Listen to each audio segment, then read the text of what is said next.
La pantera. Sergio Pitol. Ninguna de las magias que atravesaron mi niñez puede equipararse con su aparición. Nada de lo hasta entonces concebido logró confundir tan soberbiamente refinamiento y fiereza. En las noches siguientes imploré, divertido, al final impaciente, casi con lágrimas, su presencia. Mi madre repetía que de tanto jugar a los bandidos acabaría por soñarlos.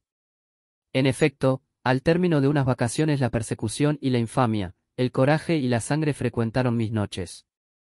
En esa época ir al cine se reducía a disfrutar una sola película con ligeras variantes de función en función, el tema invariable lo proporcionaba la ofensiva aliada contra las huestes del eje.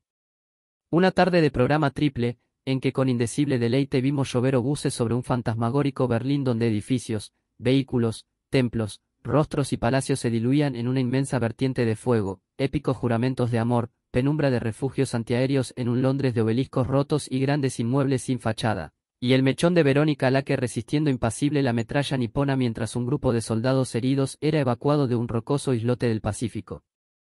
Consiguió que por la noche el fragor de las balas se internara en mi cuarto y que una multitud de cuerpos despedazados y cráneos de enfermeras me lanzaran sobresaltado a buscar amparo en la habitación de mis hermanos mayores. Con plena conciencia de sus riesgos inventé juegos artificiosos que a nadie divertían. Reemplacé el consuetudinario antagonismo entre policías y ladrones o el nuevo, y consagrado por el uso y la moda, entre aliados y alemanes por el de otros fieros y extravagantes protagonistas. Juegos donde las panteras sorpresivamente atacaban una aldea, cacerías frenéticas donde las panteras aullaban de dolor y furia al ser atrapadas por cazadores implacables, combates encarnizados entre panteras y caníbales. Pero ni ellos, ni la frecuencia con que leía libros de aventuras en la selva, hicieron posible que la visión se repitiera. Su imagen persistió durante una temporada que no debió ser muy larga. Con indiferencia fui comprobando que la figura se volvía cada vez más endeble, que mansamente se difuminaban sus rasgos. El flujo atropellado de olvidos y recuerdos que es el tiempo anula la voluntad de fijar para siempre una sensación en la memoria. A veces me apremiaba la urgencia de escuchar el mensaje que mi torpeza le había impedido transmitir la noche de su aparición. Aquel hermoso y enorme animal cuya negrura brillante desafiaba la noche trazó un elegante rodeo en torno a la alcoba, caminó hacia mí, abrió las fauces, y, al observar el terror que tal movimiento me inspiraba, las volvió a cerrar agraviado. Salió de la misma nebulosa manera en que había aparecido. Durante días no cesé de echarme en cara mi falta de valor. Me reprochaba el haber podido imaginar que aquella hermosa bestia tuviese intenciones de devorarme. Su mirada era amable, suplicante, su hocico parecía dispuesto más que para el regusto de la sangre para la caricia y el juego. Nuevas horas se ocuparon de sustituir a aquellas. Otros sueños eliminaron al que por tantos días había sido mi constante pasión. No solo llegaron a parecerme tontos los juegos de panteras, sino también incomprensibles al no recordar con precisión la causa que los originaba. Pude volver a preparar mis lecciones, a esmerarme en el cultivo de la letra y en el apasionante manejo de colores y líneas. Triviales, alegres, soeces, intensos, difusos, torpemente esperanzados, quebrados, engañosos y sombríos tuvieron que transcurrir 20 años para alcanzar la noche de ayer, en que sorpresivamente, como en medio de aquel bárbaro sueño infantil, volví a escuchar el jadeo de un animal que penetraba en la habitación contigua. Lo irracional que cabalga en nuestro ser adopta en algunos momentos un galope tan enloquecido que cobardemente tratamos de cobijarnos en ese mohoso conjunto de normas con que pretendemos reglamentar la existencia, en esos vacuos cánones con que intentamos detener el vuelo de nuestras intuiciones más profundas. Así, aún dentro del sueño, traté de apelar a una explicación racional, arguí que el ruido lo producía la entrada de un gato que a menudo llegaba a la cocina a dar cuenta de los desperdicios. Soñé que reconfortado por esa aclaración volvía a caer dormido para despertar poco después, al percibir con toda claridad, cerca de mí, su presencia. Frente al lecho, contemplándome con expresión de gozo estaba ella. Pude recordar dentro del sueño la visión anterior. Los años transcurridos solo habían logrado modificar el marco. Ya no existían los muebles pesados de madera oscura, ni el candil que pendía sobre mi cama, los muros eran otros, solo mi expectación y la pantera se mantenían iguales, como si entre ambas noches hubiesen transcurrido apenas unos breves segundos. La alegría, confundida con un leve temor, me penetró.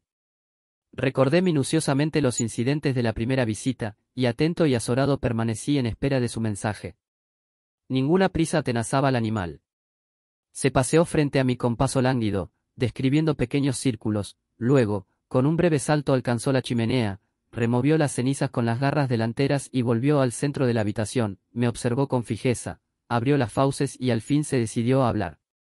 Todo lo que pudiera decir sobre la felicidad conocida en ese momento no haría sino empobrecerla. Mi destino se develaba de manera clarísima en las palabras de esa oscura divinidad. El sentimiento de júbilo alcanzó un grado de perfección intolerable. Imposible encontrarle parangón. Nada, ni siquiera uno de esos contados, efímeros instantes en que al conocer la dicha presentimos la eternidad, me produjo el efecto logrado por el mensaje. La emoción me hizo despertar, la visión desapareció, no obstante permanecían vivas, como grabadas en hierro, aquellas proféticas palabras que inmediatamente escribí en una página hallada sobre el escritorio. Al volver a la cama, entre sueños, no podía dejar de saber que un enigma quedaba descifrado, el verdadero enigma, y que los obstáculos que habían hecho de mis días un tiempo sin horizonte se derrumbaban vencidos. Sonó el despertador. Contemplé con regocijo la página en que estaban inscritas aquellas 12 palabras esclarecedoras. Dar un salto y leerlas hubiera sido el recurso más fácil. Tal inmediatez me parecía poco acorde con la solemnidad de la ocasión. En vez de ceder al deseo me dirigí al baño, me vestí lenta y cuidadosamente con forzada parsimonia, tomé una taza de café, después de lo cual, estremecido por un leve temblor, corrí a leer el mensaje. 20 años tardó en reaparecer la pantera. El asombro que en ambas ocasiones me produjo no puede ser gratuito. La parafernalia de que se revistió ese sueño no puede atribuirse a meras coincidencias. No, algo en su mirada, sobre todo en la voz, hacía suponer que no era la escueta imagen de un animal, sino la posibilidad de enlace con una fuerza y una inteligencia instaladas más allá de lo humano. Y, sin embargo, debo confesar que las palabras anotadas eran solo una enumeración de sustantivos triviales y anodinos que no tenían ningún sentido. Por un momento dudé de mi cordura. Volví a leer cuidadosamente, a cambiar de sitio los vocablos como si se tratara de armar un rompecabezas. Uní todas las palabras en una sola, larguísima, estudié cada una de las sílabas. Invertí días y noches en minuciosas y estériles combinaciones filológicas. Nada logré poner en claro. Apenas la certeza de que los signos ocultos están corroídos por la misma estulticia, el mismo caos, la misma incoherencia que padecen los hechos cotidianos. Confío, sin embargo, en que algún día volverá la pantera. Fin.